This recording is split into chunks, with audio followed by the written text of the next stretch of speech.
I think there's a lot of forces at play in terms of this concept of burnout. One of the things we have to start with is really understanding a bit about the forces that have shaped the generations. They're always different. We've all undergone, in our formative years in particular, different experiences, whether they be society, political, economic. Those are major factors. And so this group, Gen Z, many have grown up from an early age with a cell phone in their hand, early social media adopters. Even among the oldest of the generation, they're still new to the workforce, experiencing these things for the first time. They've come out of college, many of whom maybe have carrying financial burdens, debt from their college years, entering the workforce and trying to make their way. And so, with all those shaping forces and those experiences coming their way, I think they do have a different set of expectations about what work could be like, what the relationship with their employer would be like. The data itself doesn't reveal exactly what their experience is with uh, work beyond the hours of normal working and so forth. But what we can, I think, begin to surmise is that they have a different sense of what the workday looks like. They've come through a pandemic. Many maybe are not even in an office full time. So what defines the workday for them is even a question. But I think employers probably are asking many workers to contribute a bit beyond the normal working day. The point here may be, how does Gen Z perceive that? They have boundaries that are perhaps a bit more tight and strict in terms of what they would expect for their workday to include. And so when they feel the pressure or the request, can you contribute a little bit more? Can you add some time to your day? Maybe work a little bit more in these off hours? That may hit them a little bit harder unexpectedly, and they may want to set up different boundaries for that. So I think the key takeaway here is sure, it could be that that does contribute to the pressure and the anxiety that they feel about work and being asked to contribute at that level. But it's also partly the uncertainty and the newness of what it means to be in the workforce, to be an employee at their company, and trying to figure that all out and understand it. So I think they're on a journey, and they and we are learning about it. What's important for employers is really to understand what these generations are saying to them about their work-life balance, about the relationship that they want to have with their employer, and about how to help them to be the most productive that they can possibly be. And I think more than ever, it requires that this be something that companies embrace from throughout the manager rank. It's not just a leadership or an HR challenge. It really is about how managers work with their small teams and really help to understand the needs and the drivers of each of their workers who may be multi-generational on the same team.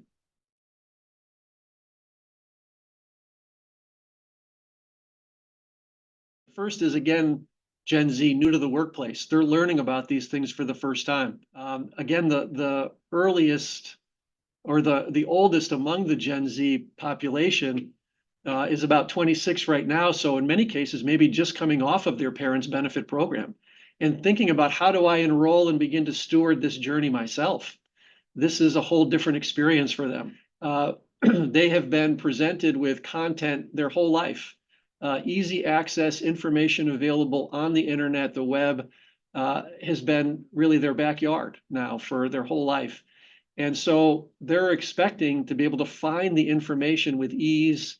It should be easy to understand and available to them whenever they want it, whenever they need it.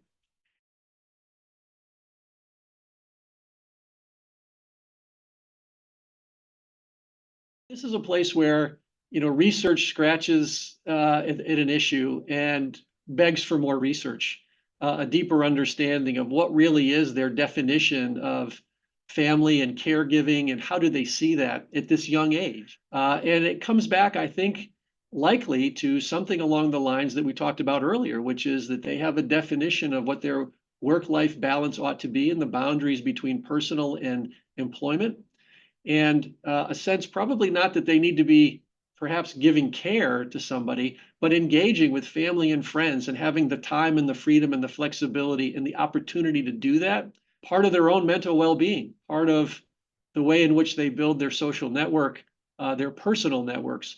So, caregiving might have a much broader definition than the traditional one that we are providing or that we carry with it, which is I have a 92-year-old father who needs attention for lots of reasons, health, um, and um, and caregiving in a very traditional way. Whereas for somebody in the Gen Z generation, their sense of what caregiving is might be far more expansive. And that's really what's making its way into the data.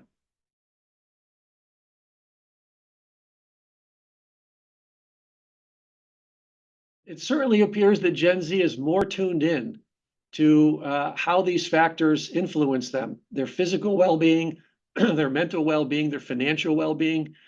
They're very aware of all of that, and they talk about it more regularly. They see it more as being part of their life. They're sharing stories with one another. They're engaging on these topics. Perhaps older workers have come through a period of time where some of these things just don't get discussed as often. They're not as well contemplated or thought about by older generations. It's just as a different style of how people have grown up and grown older in their career. This younger workforce is tuned in and aware of what's happening here and thinking about it and feeling the pressures and the burdens of making their way. What is great about it, though, is they're also quite optimistic. So yeah, they feel these burdens and they want to make sure that they're thinking holistically, finances, mental health, physical health, but they're also pretty optimistic about what their future holds, about their ability to still reach their goals. So I think their awareness turns into a bit of optimism, and I think that's what in part makes us excited about what this future generation holds.